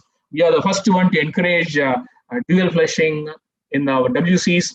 Aerated fitted taps. Aerators may cost us only 15 rupees or to 20 rupees, but by installing aerator in a small tap, even an existing tap, the water consumption comes down to the tune of 40%. The aerators may be small in size, but the impact is very, very big when it comes to the water bills. Treating the water, the grey water and the black water generated in our houses and offices and IGBC certified projects, we do it in a natural way. We call it the phytoremediation or a root zone. This is not a landscape.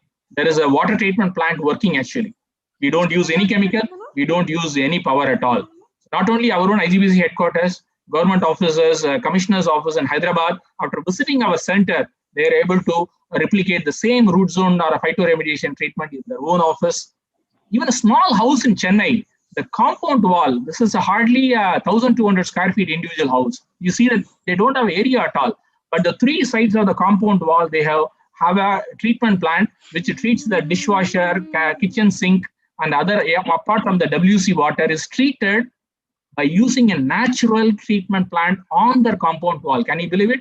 The treated water is used for the landscaping of this potted plants and the small strip of greenery. Measuring and monitoring. What is being measured only can be monitored. What is being measured very well can be only managed very well. So these are all the water flow meters installed in every kitchen and every washroom entrance in this apartment in Bangalore, which is an IGBC certified green home. Every washroom, before they enter, they see the water meter reading. So if it says 100, after I take bath, a shower, or whatever I do in the washroom, after I come back, the reading says 150. I have consumed 50 liters of water for my morning courses. So by putting this sensitizing, by putting these meters right at the entrance of the every washroom, this apartment complex is able to bring down the water consumption to the least possible.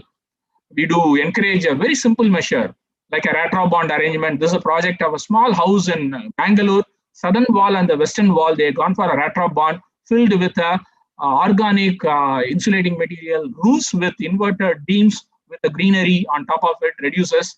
When water can travel in pipe, why not sunlight? Oil can travel in pipe, why not the sunlight? The sun pipes are integrated. You see the pictures in an office, there is no artificial light switched on during the daytime. Even a small house, the same house which had a STP on the compound wall, they have the sun pipes. Such a small house, they have a sun pipe which brings an enormous amount of daylight deep inside their house so that they don't even switch on one single artificial light or the bulb during the daytime. That is an impact of our rating program. Having brought down the energy demand to the lowest ever possible, we do encourage the renewable energy sources.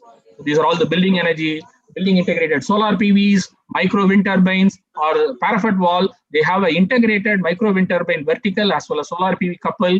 And even big campuses, we have a solar concentrators and energy also similar to water. Our rating program encourages measuring the energy consumption at every floor level, every strategic locations. And handling waste is the biggest challenge we all face in every city. So we encourage how do we handle the waste during construction stage, as well as here is an architect, Rumi Khosla's project 4 or 5 years ago when we did the Volvo's corporate office in Gurugram now. He has used the old railway sleepers from an auction from the railways.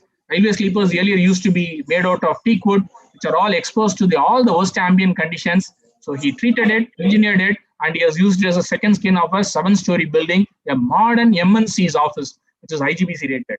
So even the Volvo engine parts used to come from the European country, their own principles, which has a beautiful pine wood for the packaging wood. the packaging wood has been converted as a false ceiling. And later they found enormous amount of packaging wood dumped for a very minimal cost. He has converted it as a modular furniture in the same office for a MNC, multinational in India and Gurugram, which is IGBC certified. So there is nothing called waste is our philosophy, Indian philosophy. So waste is seen as a resource, and IGBC rating program encourages usage of recycled content. For example, 60-70% of the power plants in India still we use coal actually. We are left with enormous amount of fly ash. Handling fly ash 20 years ago was a very big challenge. So now we started using it in the block manufacturing, film manufacturing. A lot of consumer materials can go into making the furnitures or the aluminiums. So we encourage recycled content. Bamboo, architect Neelam is the face of the entire bamboo industry. So if you see one of the IGBC's first certified projects in Northeast, if you see the entire facade, it is not made out of ACP. The entire brown color stretch on all along the roof is made out of bamboo. Can you believe it? This is in Guwahati. It brings an enormous amount of diffused daylight deep inside this particular hospital actually. So IGBC rating program encourages using renewable and rapidly renewable materials. We are not stopping there. This is another beautiful green home project. The entire clubhouse and the cafeteria of this particular community is constructed without any metal. In fact, they claim that this is the tallest structure of a cafeteria standing on its own, made out of bamboo actually. This is in Hyderabad. And we do encourage pre-engineered and pre-construction techniques also. This we have done it. This we have done it for the Bangalore Police Housing Board. We have done this in 17 days. 18th day, 2 police officers' families started living in this particular 2 houses in Bangalore. In the process, we have not even generated 1 milligram of waste. We do encourage treating the post-consumer waste in a better way. Some of the houses certified by IGBC, the entire kitchen waste, organic waste is sent to the biogas plant. The piped gas comes to the kitchen, same kitchen. So it is able to replace at least 2 to 3 cylinders in a year. We do encourage fresh air, especially with the COVID and pandemic around us. More and more hygiene, health, and fresh air. Fresh air was mentioned right from 2001 onwards. How do we bring in more and more fresh air, be it naturally ventilated or mechanically ventilated? We not only encourage energy-friendly, environment-friendly, we do always focus on people-friendly materials, especially the finishing product, be it a paint, adhesive, sealants, carpet, composite wood, all of them should be people-friendly. How do I know people-friendly? We have launched a tool called Green Pro. Next time, whenever you buy a paint can or an adhesive or a sealant, look for a cement or a steel, look for this logo in a green color. Green Pro. Green Pro stands for Green Product from IGBC. Daylights and views. These are all the live examples of every single project of IGBC certified, how the architects are able to bring in more and more daylight, provide views for every occupant sitting in an office or a home, which is have a better connectivity to the external world. So these are the live examples, how scientifically we have done, and we do measure also how the light levels are 300 lux and 400 lux are all achieved in every space. So these are all the atriums and light shelves. Again, full credit goes to the architects, how they are able to bring in, use the light cells so that they are able to bring in the light, daylight available in abundance deep inside the office. Otherwise, in a conventional building, it creates enormous amount of glare for the guys who are sitting on the peripheral area, and the guys are deep inside the office, they still switch on the daylight, artificial light during the daytime. So by using these light shells, very beautifully integrated, they are able to avoid. Many places of worship we are working. So for example, a mosque in Koti on the northern part of the, closer to Udupi, it is IGBC place of worship. We don't call it as a gold or this one. So they use the jolly walls. Even the ceiling fans are not switched on during the peak summer also. So we are able to encourage the traditional ancient architectural elements, and they do use the small micro wind turbines, a naturally ventilated exhaust system. And IGBC rating program is a beautiful tool which not only encourages you to do less of bad, which really encourages you to do more of good. I repeat it, IGBC rating program encourages you to do more of good. When you do more of good, our own building, IGBC headquarters building, now it has become a net zero energy building. Architect Neelam and Architect Dean has given us a low energy architecture. We are not only talking about a low, we are talking about a net zero. We don't need any electrical power connection. So over the last 10 years, we have improved all the measures in this own greenest building, and now the 138 kilowatt of bifacial solar PV. This is the first time implemented in India, which has a solar PV on either side of the surface, which generates enormous amount of energy, and we have brought down the energy demand to the lowest ever possible by enhancing our air conditioner, chillers, the pumping system, the BMS, and the lighting, obviously, to LED. We don't need any electrical. So we are not only talking through the thin air or through the hat. This is a recording before our COVID scenario on 13th of March. The green color one, what you see is the energy generated by the solar PV. The overall curve, what you see is our energy demand. So we don't need any electrical energy from the external world. Not only our own building, a big building in Mumbai is another net zero building, IGBC rating program. We are handled another net zero energy rated training institute for ICICI in Jodhpur. Can you believe it? In Rajasthan. Amazing architecture. Again, the full credit goes to the architects who were able to bring in enormous amount of science behind the orientation, the punched windows, the sajjas, and the selection of the material for the both envelope, wall, roof, and glazing. So they are able to bring down the energy demand to the lowest ever possible, and having brought it down to the lowest ever possible, then they topped it up by renewable energy. Now it's a net zero energy. And the house in Chennai is again going for a net zero energy. So these are again a big campus like IT campus, Capgemini in Bangalore, that is going at the net zero. So IGBC, with the support of all the stakeholders, is spearheading the net zero energy and net zero water initiatives in the country for the last 5 to 6 years. So this is where the entire world is going towards having a net zero. By going with the IGBC rating program, we are able to reduce substantial reduction in the energy, water, leading to the CO2 emissions. So the impact is huge. I'll not go into the details. I'll give you only 1 minute. So we started off by saying that IGBC rating program is holistic in addressing site, water, energy, materials, indoor air quality, which is aligned with our 5 elements of nature, Panchabhutas. Now it is touching all our 5 senses: the smell, taste, sight, touch, and sound. So we launched the rating program in 2017, which talks about health and well-being, because the people, health and well-being is in the center stage. It is in the spotlight.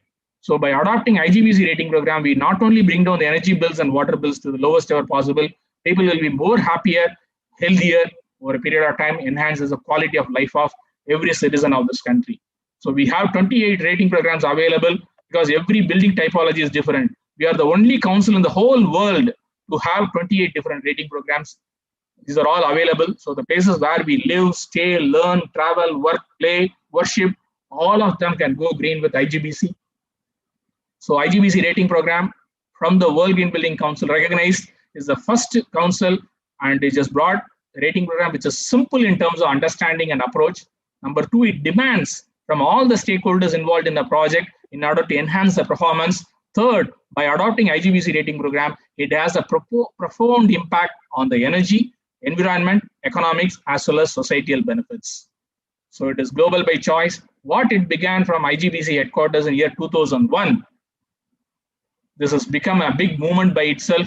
This movement, IGBC's movement, belongs to all the stakeholders in India. We have 7.6 billion, and it belongs to each one of you in order to bring in more and more inspiration, involve all the stakeholders, and innovate the whole process. So we would request each one of you to join IGBC in creating a more greener, more healthier, and more happier India, so that where the designs can become contemporary, the construction and operation can be based on our ancient ethos.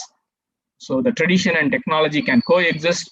So by adopting IGBC rating program, it offers an excellent opportunity for us to reduce the energy and the water and provide a much more healthier spaces.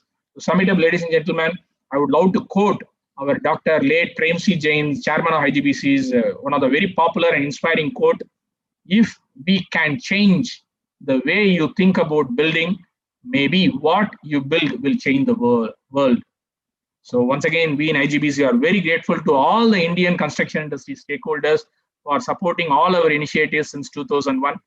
Let us all go green. Thank you. Thank you, Anand.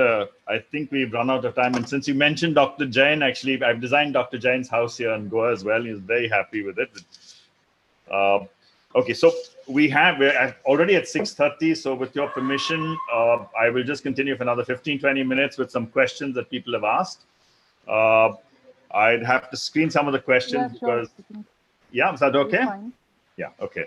So So one question, which maybe first question that goes to Neelam, which is really about environmental sustainability, and sometimes there's a cost overrun, and how does one actually get clients on board to buy into,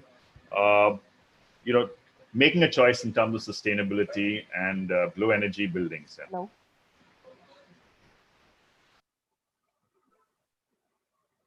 Yeah, Neelam, you can go. Hello. Yeah.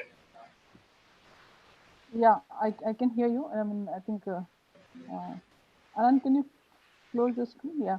So actually, it is a very difficult exercise. It was very difficult exercise in the beginning, but I think the only way, it has been a tough way around, because people have always had a lot of perception about the buildings materials, that the way we use as alternative building materials, and especially when it comes to some kind of a housing where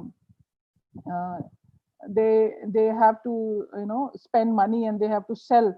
So developers have a lot of apprehension whether the apartments, and I'm talking about the large because that's what the project I showed, and that's because individual choices can be easily still won, but when it comes to a little trying to make it into larger complexes, it becomes a little difficult. So they are investing money, so then they actually are very apprehensive about it. But I think we have to be persistent as architects. It is also our duty to really show them the examples of what we have done before. And on the basis of that, I generally keep on persuading them to see the work that I have done. I had to take them around in this particular case. And they were apprehensive about especially the mud utilization and other things. But the costing and everything, when we showed them the example of my house and my office and some other projects, they were very keen further.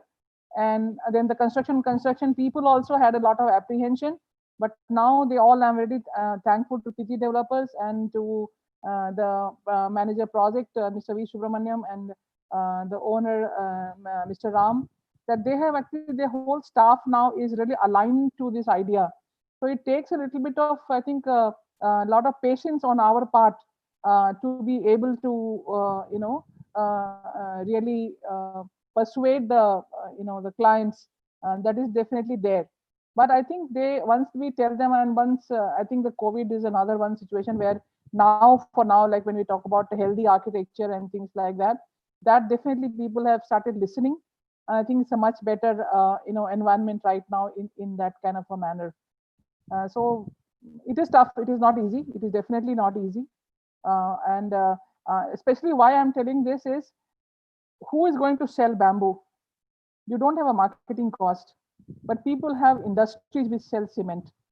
So they have a marketing cost, and you have celebrities on the TV talking about cement is much more better than mud and things like that. And this is something which really needs to be understood, that there has to be a different approach how to really promote these kind of materials. And I think even the COA and IIA and other architecture bodies should really take it in a very serious manner, taking it into our curriculum. And otherwise, it's because I have been trying to run, as I think Dr. Shankar also has done it. Whenever we are people like this, we are working in this kind of sector, we try to get the masses together, and so we run an NGO. Try to, because you don't get people who want to work. Everyone wanted to work with Barmatic. Nobody wants to work with bamboo. Architects don't want, students don't want. So that's the kind of scenario that was there. And I'm sure Chitra and all other people who have tried to go a different way. And I think yourself also you would have, and I think Architect Shankar also probably Habitat Technology Group, what he tried to put was also, I think, one of the, because I understand that thing that, you really have to involve more people to get support to put your ideas through. And it's a very interesting thing. We all think that, only these kind of ideas architects need to put forth and then they have a problem. I have visited Spring Green in Wisconsin for Frank Lloyd Wright's house. And if you see, it is almost 43,000 square feet. Not that he was living in 43,000 square feet. I think 90% of that was experimented by him. When he got a project, he experimented, he showed to the client, and then he actually went forward. So, and he probably spent all his money and his life. He had no money to actually do anything otherwise. So these are things, when you come up with new ideas, people are not ready for it. You really have to invest a lot more time and effort to take it through. Yeah. Yeah, thank you, Neil. That was really well. well. Answers the question. Yes, very well. Thank you. I mean, very well put. And so the next question, of course, is to Akash. It's actually about how can we actually take this idea of low energy architecture forward into a planning and urban intervention sort of scale. Akash? So interestingly, as discussed during the presentation also, that designing is one of the important part. And in the current industry, what we have seen is everybody wants in a click of fingers. Design you want yesterday.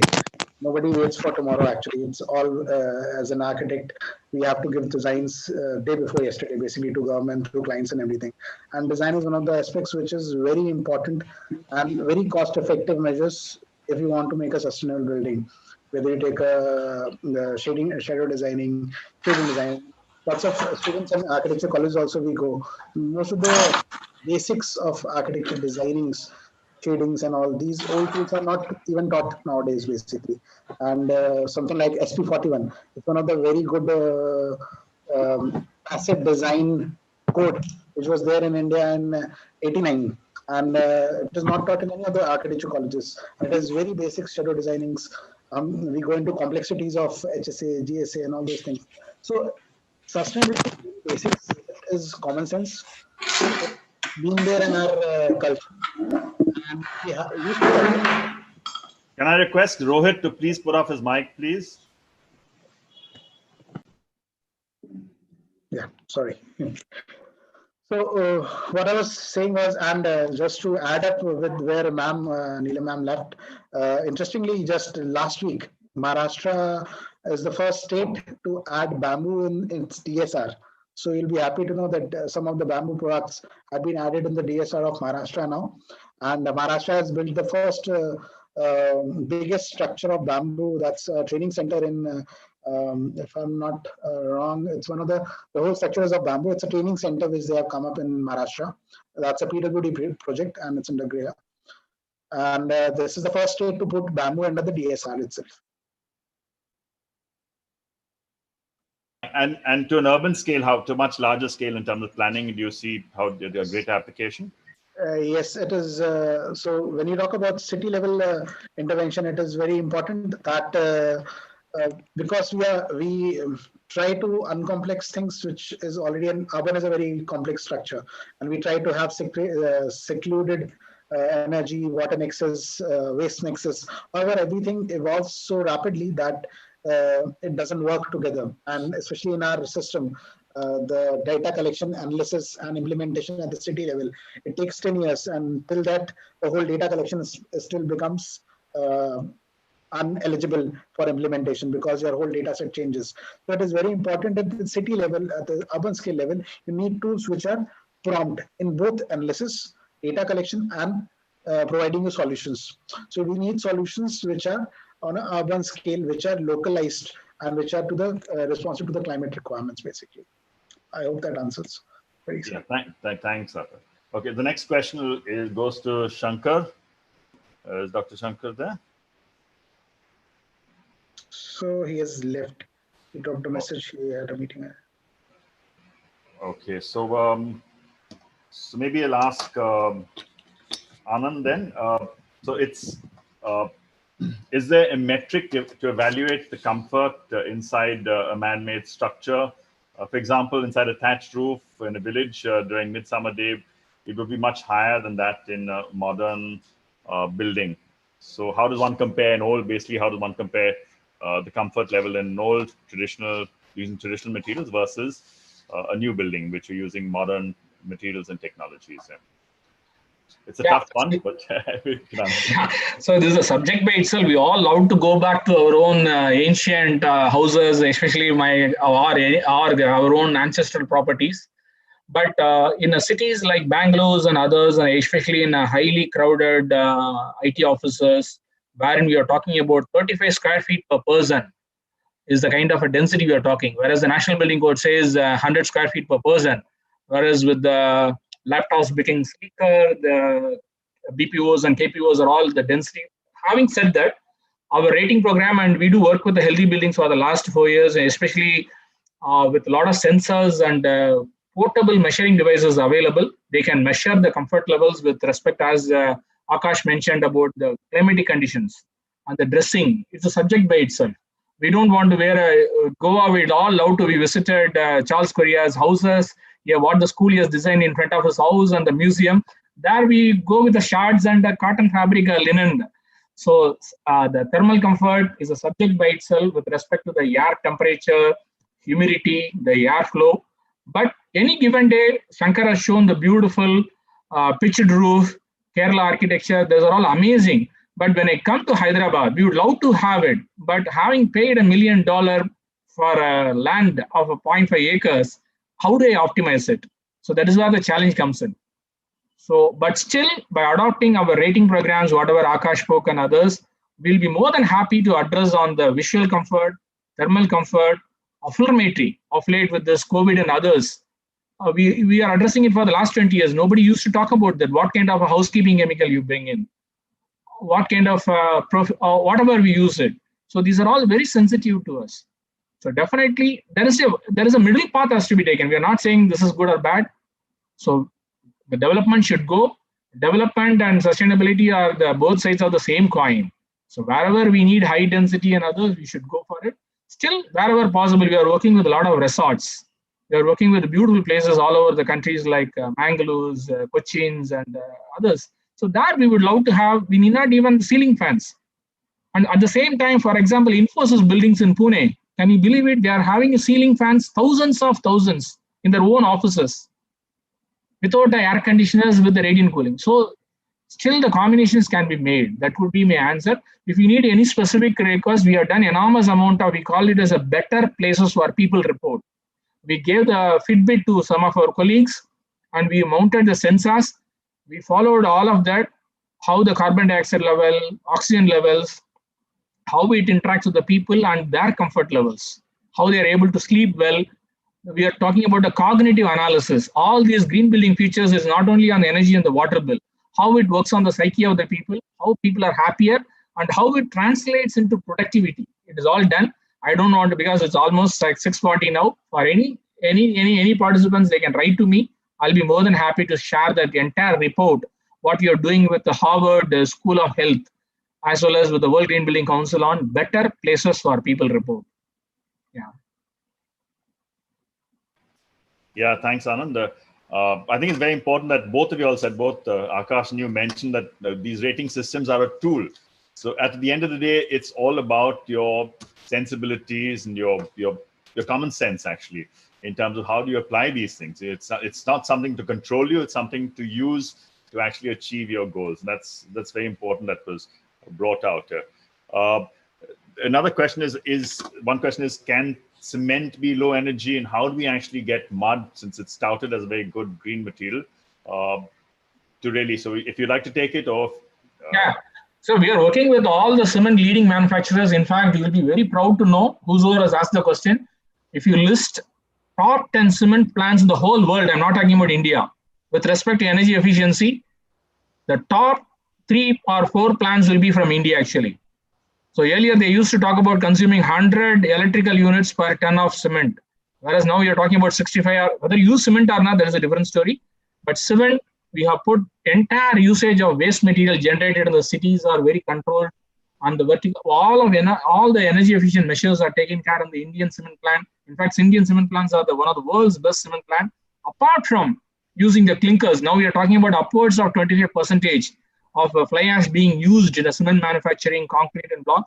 And the Green Pro rating program has 10 principles. What is the life cycle analysis? What is the leadership, stewardship they do with the product research? All of that are applied to cement also. The answer is Green Pro certified, eco-friendly, energy-friendly cements are available. For more details, they can log on to igbc.in. There is a list of materials available called Green Pro. And if you need any data, even we can arrange them to visit the cement plant to talk to them directly and see it. Seeing is believing. So you can see how the cements are manufactured, which are energy efficient, eco-friendly, and gives a new meaning to the consumer waste. That would be my brief answer, D. Cruz. Yeah, thank you very much. And maybe the last one to Akash. Akash, you mentioned when we talked yesterday about life cycle of buildings. Can you elaborate on that in terms of, how do you actually get a low energy rating to? Yes, interestingly, LCC life cycle costing, one of the ratings, most of the ratings still do not have LCC in their evaluation processes, and we have introduced it in the newer version recently. Now, when we talk about LCC, there are multiple parameters of life cycle costing. It starts with my return payback period or discounted payback periods, or the other parameters which are there. Now, when we talk, interestingly, in India, the values or data is missing right now. And it's not just with the building industry, because building industry is one of the informal sectors in our country.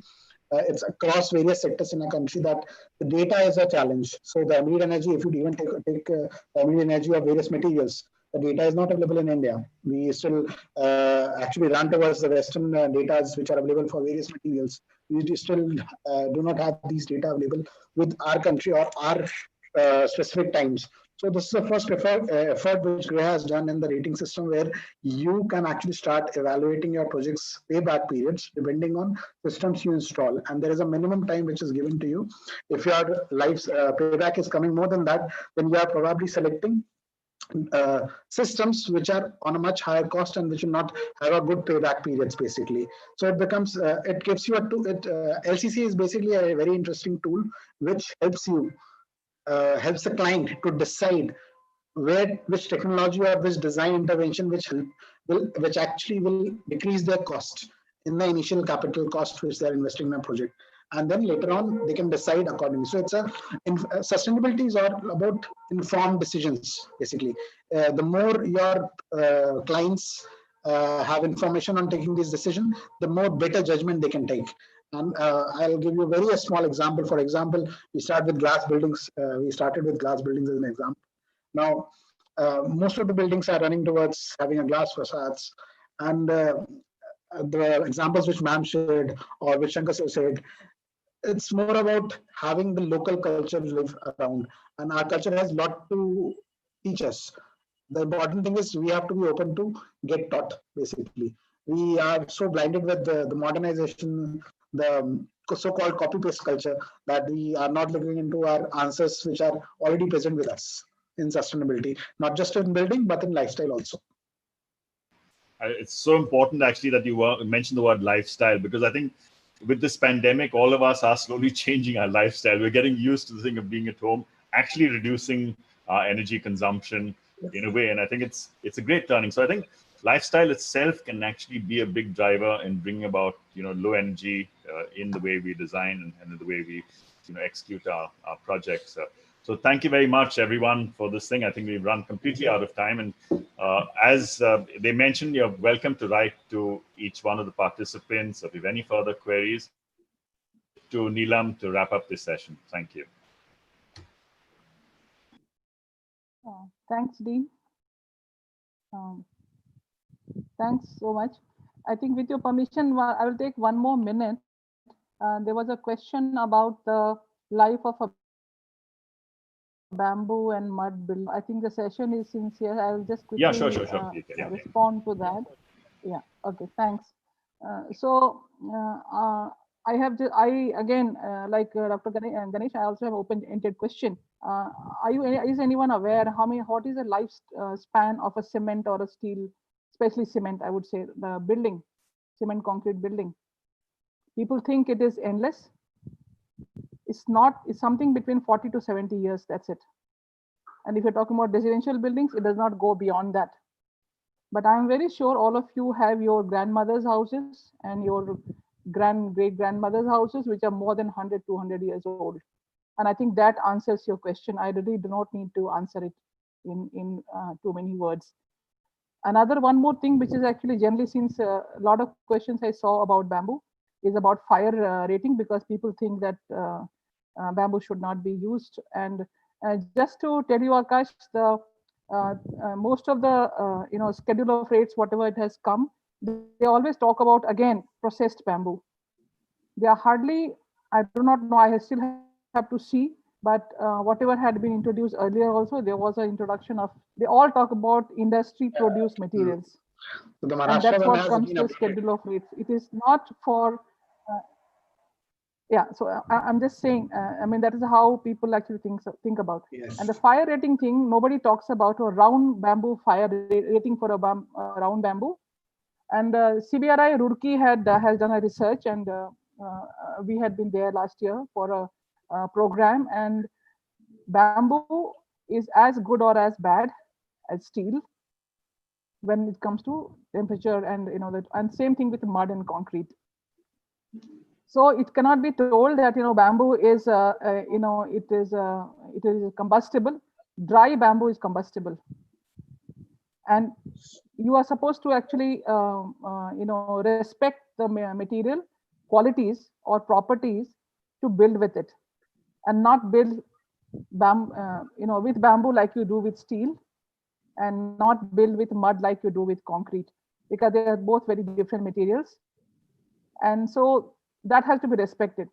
So in that case, actually bamboo can take up to 400 degrees centigrade.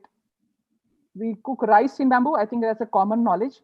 But only thing is, there's no, as I said, there's no marketing budget for bamboo or mud to be, given on the TV. And I'm sorry to be using some great actors coming and telling, I live in a mud house. Do you? I mean, I'm sure nobody will actually try to do that, because nobody will pay him for that. And that is something where the passive architecture in itself. actually all these material, technologies that we use about simple things, nobody thinks it's a way to promote. And I again emphasize, I have kept it low energy architecture because there's nothing called zero energy. It takes energy to process the minimum amount of this. And I think that we had a previous session on which we actually discussed that even solar panels, even wind energy, and all these active systems, they take a lot of fossil fuels to produce, maintain, and the waste that comes out of it is pretty toxic. So the whole system is supposed to be on reducing the demand in the first place per person on a personal basis. And as I said, lifestyle changes, as Akash was talking about, and even Anand was talking about, that is where the whole thing lies. And I will just leave with one small example of, you reduce 2 bulbs in your house, each person. The other day also I talked about it. Just 2 bulbs or 1 bulb or something that you reduce in your house, and imagine the number of houses that we have in this country, how much amount of electricity that can be saved. We don't, we to do, the low energy architecture is not just about, again, electricity. It's also about all other things that we talk about, that Dr. Shankar spoke about. So this is something like decisions, informed decisions. So we also need many more people, and I think IGBC and Terigriha to be on the material side. We don't, in India, we don't really actually work on materials. And I have a little bit of this thing with Anand. We have used completely the mud that we have got out of here. But out of 4 points, I was given only 1 point, which I do not like it. So I'm very blunt about it. So I lost 3 points there. Otherwise, I would have got 91 out of 91 without as many points I would have attempted. So this is something which I just wanted to focus. So coming to the end of it, I heartily thank Architect Dean for making the session very lively and focused on the key issues concerning the myths about energy and its connection to the profession of architecture. Thank you so much, Dean. And I'm extremely sorry for the delays, and even there was a delay on my part also because of technical glitch. Extremely sorry about that, and to all the participants. And I thank all the speakers. I'm extremely sorry that Dr. Shankar had to leave because of some, and in fact, he was very keen on discussion. And I think we definitely will have a discussion with him in our further sessions. I thank all of you for sharing your valuable experience with us. And in our next webinar, actually, we'll be starting discussions on the element air. Simple Talks 19 will discuss on the impact of air pollution in our daily lives and health, with a focus on COVID-19 situation. And that's the next topic that we have, and most probably that is on 20th of November. Thank you all once again for joining and being such a responsive participant and joining in our noble venture of taking these simple ideas and simple actions forward. Stay healthy, stay safe, and have a great weekend. Thank you all. Thank you so much. Thank you. Thank you, everyone. Thank you, Architect Neelam. Thank you, Dick Gross. Thank you, Akash. Have a great week leading to Diwali. Have a great celebration, eco-friendly way. Thanks. Same to you. Yeah. Thank you, everyone. Thanks, Dean. Bye. Thanks, Akash. Thanks, Anand.